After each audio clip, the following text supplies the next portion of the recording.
most of the information that I got for this video was from a two-part article written by Pamela Koloff, who is an amazing true crime writer and investigative reporter. It was published by the New York Times and ProPublica. I'm going to read from part 2 of that article for a Patreon video as well. So, anyway, let's talk about Mickey and Joe Bryan. They are from Clifton, Texas, which is a very small town in Texas between Dallas and Austin, and about 35 miles outside of Waco, Texas. It has attracted small families and retirees just because of the small town feel, and presumably that it's a very safe place to raise a family or to retire. And the town itself has maintained a population of around 3,000 people for decades. So, according to the town website, Clifton is a great place to live if you want to have a great life. So, very cute. So, in the town, there is one high school, one elementary school, one middle school, kind of typical of a small town, very similar to the small town that I grew up in Maine.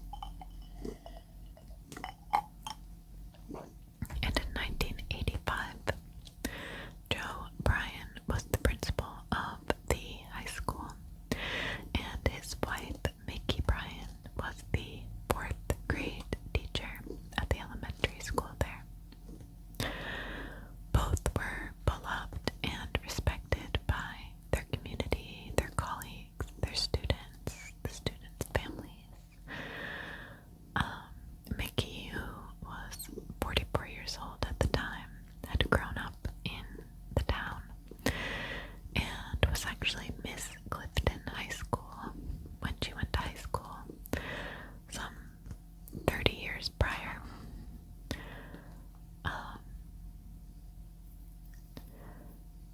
Joe was not from Clifton, and they actually met when they were in elementary school. Mickey had traveled to a small town outside of Waco to visit one of her cousins, and they met there. They didn't keep in touch or anything like that, but they met again when they were both getting their masters at 2 different schools. She studied at Baylor University in Waco, and he was at Trinity University in San Antonio, and they started dating in 1968. He was just getting out of a 4-year marriage, and he found Mickey's kind of calm, quiet, and practical demeanor to be very grounding to him. He was more kind of an outgoing, kind of gregarious, warm, open person, while Mickey was a little bit more closed off, but not in a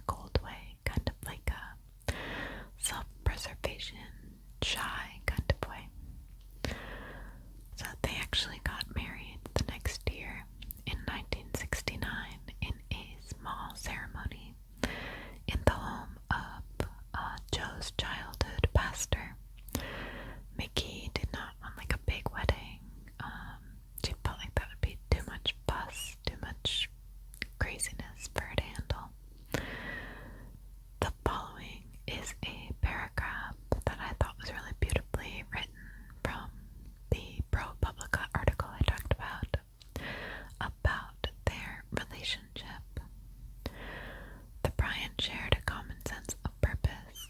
They believed in the transformative power of teaching.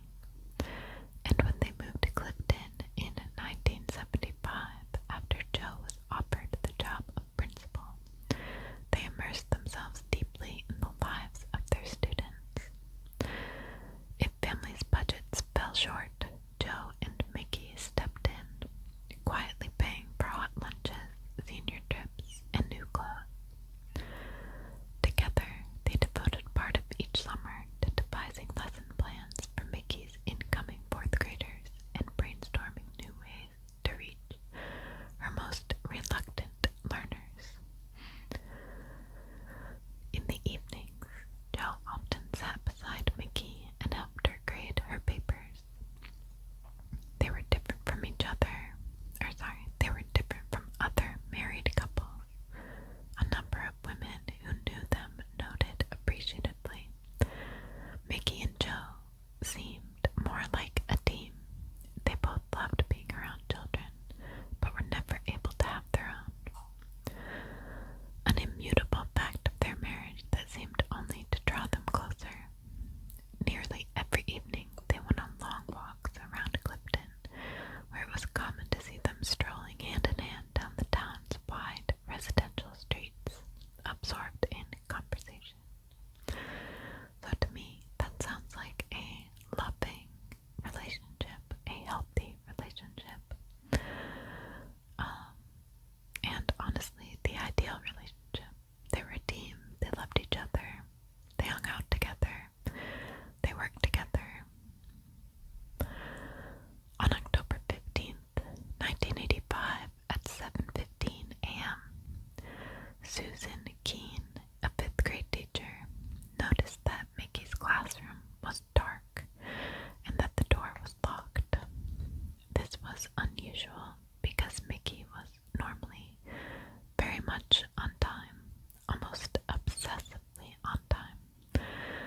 But Susan Keene assumed that she was just across the school, like fighting with the photocopier, making photocopies, talking to colleagues, just doing something to prepare for class for the day. But when 8 o'clock rolled around and still nobody was in the classroom, she got nervous. So she went to the principal, and his name was Rex Daniels, and she thought maybe the principal had forgotten to call us up for Mickey. But Principal Daniels said that he never heard from Mickey that day. So they tried to call her home.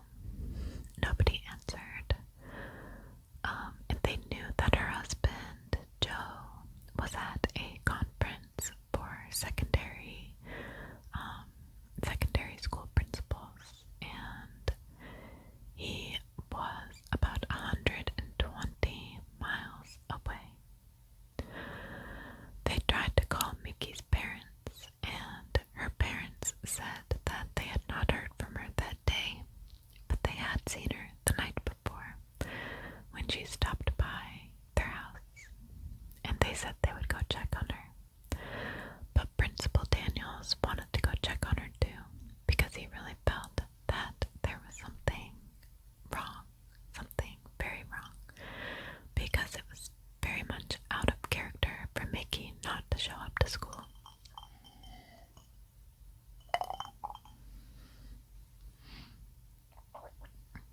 So when Daniels got to the home, the garage doors were open and Mickey's car was in the garage still. The newspapers that were delivered were still in the driveway. He rang the doorbell. Nobody answered. Her parents ended up getting there a couple minutes later, and the three of them just decided to go into the house together. Mickey's mother led the way, and when she made it to the master bedroom, she screamed. She just let out a blood-curdling scream.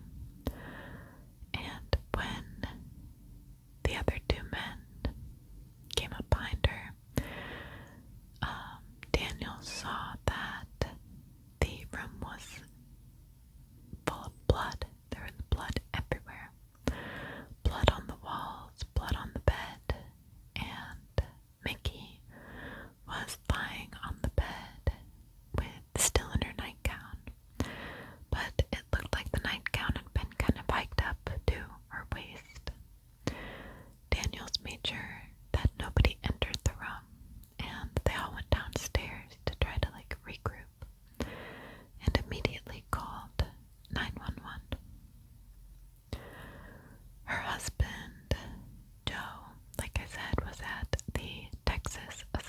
Association of Secondary School Principals, and he was informed of what happened around 10 a.m. that morning.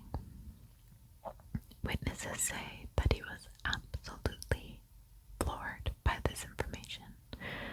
He couldn't stand up, he needed help getting to a couch, and he needed help getting back to his room. He got into bed, apparently he was just shaking, totally in shock, just in his suit, and he had to be helped out of his room, into his car, and someone drove him home, and he just cried the entire way home. Investigators were swarming the home when Joe got back.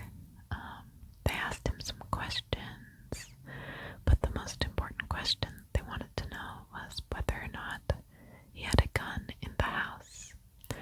And he replied that he kept a .357 pistol loaded with bird shot, I believe is what it's called, or like buckshot. So when you shoot it, it sprays. And he said that he kept that to keep the snakes out of their yard. He was taken to Mickey's parents' house to spend the night and try to get some rest. The investigators couldn't really find much at the crime scene. There were no witnesses. There were no bloody fingerprints or footprints. They did find a palm print on the headboard. They didn't find the presence of any DNA they didn't really have DNA testing then, but they didn't find the presence of any semen in a rape kit done. But they did know the basics, that Mickey had been shot 4 times, 3 times in the head and once in the abdomen. The .357 pistol was missing, and so was her wedding ring, watch, and diamond ring. They figured that she was killed with the .357 because of the small fragments of like pellets that they found around the room and in her body.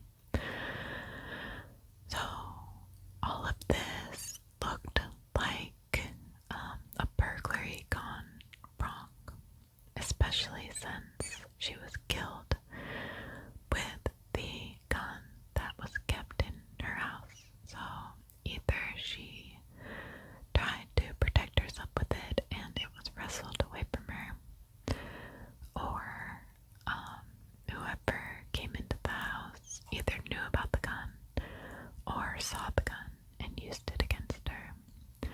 But it's interesting to me because it seems like it wasn't planned, especially if you're using, or if this burglar is using a gun that was already at the crime scene. He didn't bring his own gun, so it didn't seem like he was planning to kill Mickey. They also found a cigarette butt in the kitchen, and neither Joe or Mickey smoked. And there is no sign of forced entry, but the back door was locked. But the police didn't know if it had been locked before or after they got there. It also came out later that the cigarette butt had been dragged in the house by one of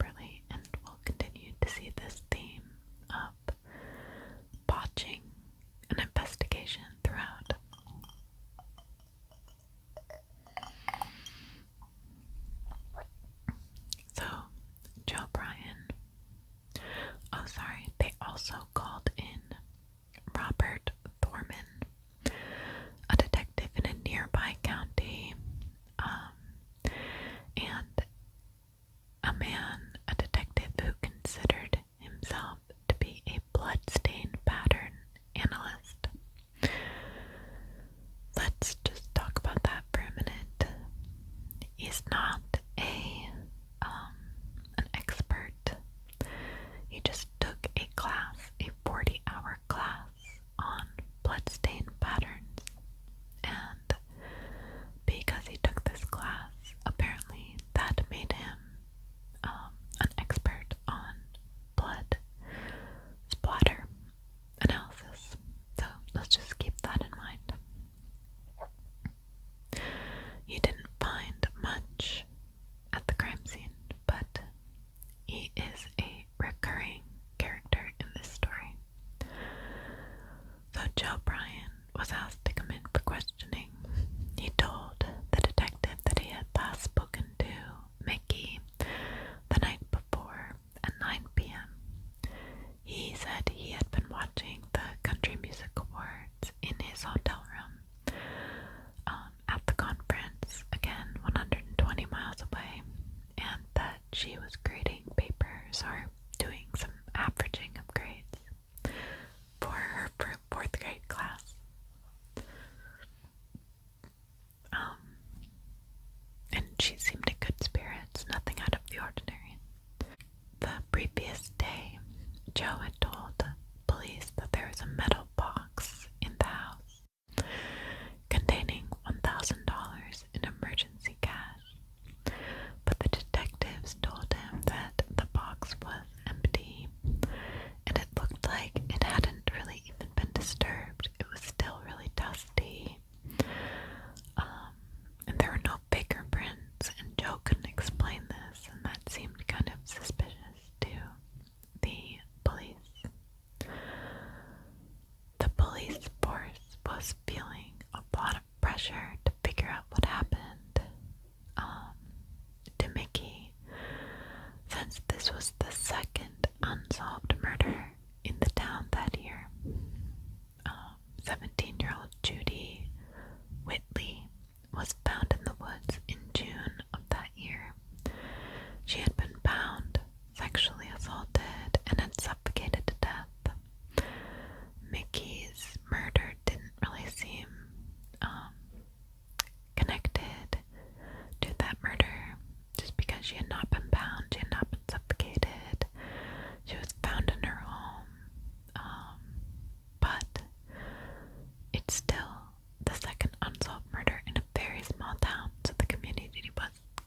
Eventually, the community rallied behind Joe, kind of just feeling like some terrible mistake had been made. His former students and coworkers knew him to be an extremely caring and compassionate man who had helped many troubled students navigate their way through high school.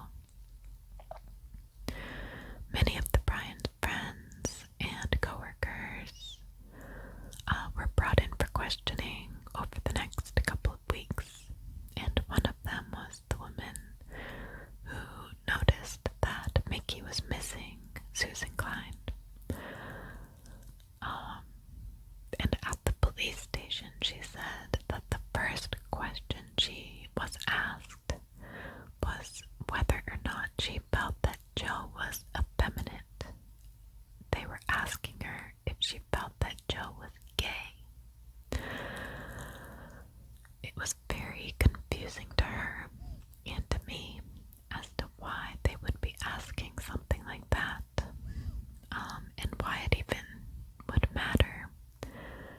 But they found a Chippendales calendar in the trunk of his car, which he said was a gag gift for a friend of theirs. But for a small town that is socially conservative and deeply religious, this allegation of Joe being gay was a big mark against him. Even though it was really totally baseless, even just starting a rumor like that kind of ruined everything for him, which is really sad and really horrible. They continued with this line of questioning, and they used the fact that he played piano, enjoyed baking, and was soft-spoken and kind, and deeply sensitive and caring against him, calling him gay, saying that he had a deep dark secret and that he killed his wife because she had found out about it, or he was trying to hide it, which is totally insane. If he were going to try to hide something like that, I really don't think that he would kill his wife, who he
assigned sinister motives to the fact that Joe had kept a pair of plastic gloves in his trunk, gloves on which Almanza said she detected a very minute amount of blood.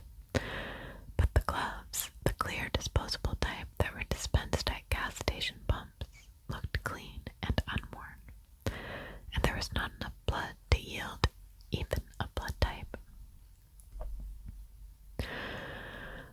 Then there was the cigarette butt, but the prosecution said and the police asserted that it was dragged in by one of the investigators at the time, which is just totally ludicrous.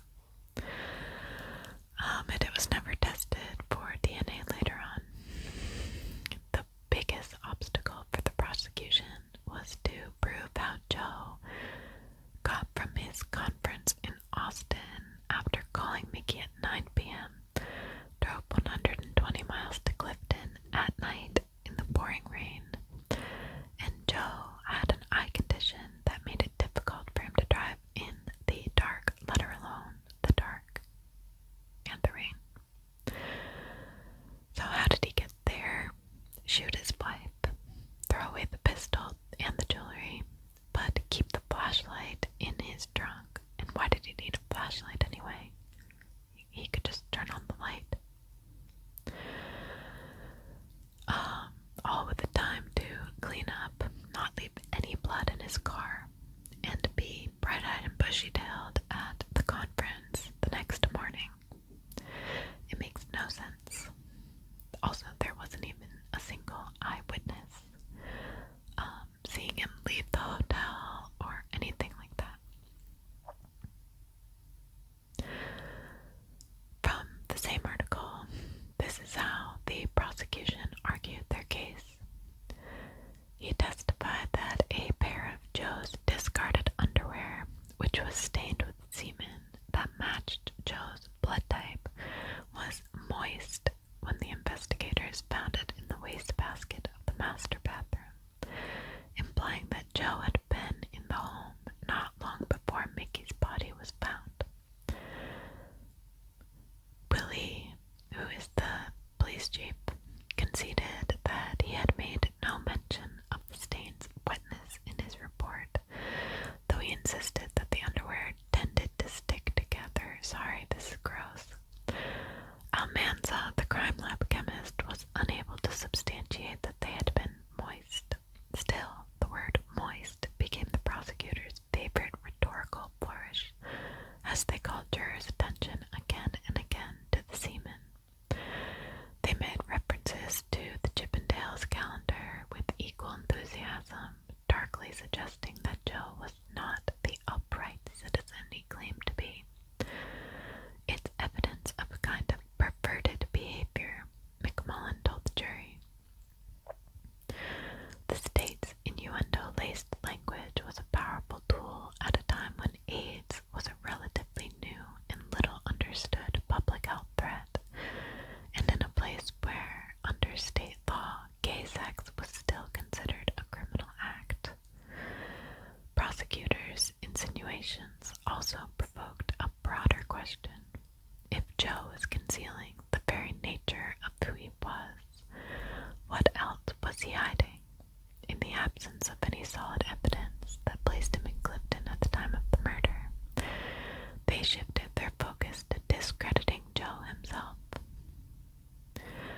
Now, the prosecution brings the blood splatter analysis expert to the stand, who was not really an expert at all, as we talked about before.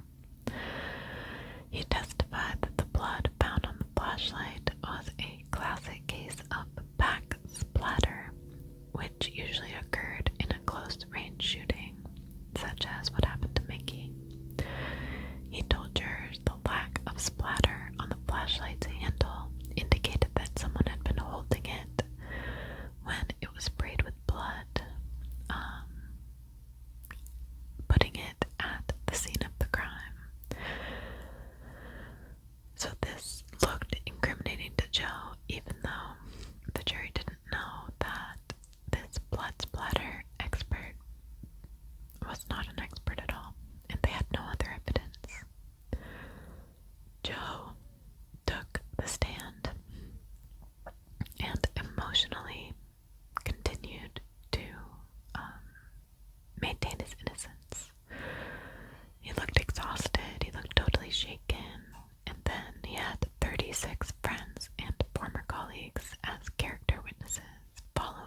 wiped up that lavatory, threw his clothes in the bag, and walked out the front door.